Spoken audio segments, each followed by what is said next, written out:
the World Bank. So how severe is the Africa's brain drain? Could it have some benefits? Joining us in the studio now is economist Victor Okhuese. Is it all gloom and doom when it comes to this brain drain issue? We've seen a number of African countries try to increase the number of tertiary education centers to ensure that they have a capacity. Is it helping at all? Yeah, I think to an extent, it's really not helping. The fact is that a lot of Africans still believe that unless you school outside in Europe, you're not well accepted in your country. Like a lot of organizations cannot employ people who do not get their degrees or master's degree, PhD outside of Africa. So I think the whole idea behind going to school outside of Europe is still something that we'll still have in our mind for a very long time. A lot of people feel they get better training and better skills when they're schooled outside. So all the universities you see them creating in rural areas and peri-urban areas or even urban areas still cannot affect the fact that people still seek for education outside of Africa. Victor, Nigeria's minister said that they have a surplus of doctors, that there are lots of doctors, and that there really is no problem. Does he have some sort of point here?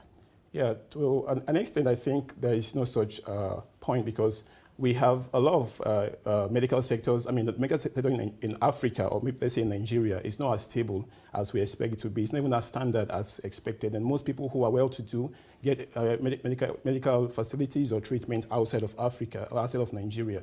So if that's true, then it means we would look inward and get this treatment from doctors who are in Nigeria. And let me also correct a point. Most of these doctors might not really get the proper training like it requires to deliver some kind of treatment. That's why most times I think they tend to go outside of Africa to get proper training and proper experience in a good work environment to be able to function. And eventually some of them stay back in Europe or some come back to establish in Africa. So how can Africa retain its talent? Well, first we need to look for a way to attract the talent, because we already have a lot of them outside.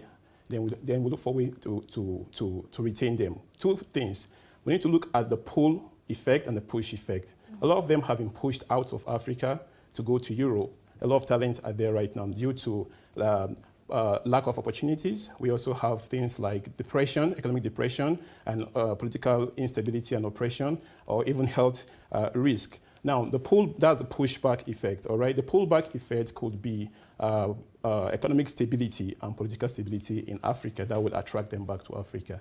All right, as we talk about attracting our talent back to Africa, there are a lot of Africans abroad right now who are interested in coming back, but just don't know how to go about it. What tips do you have for them?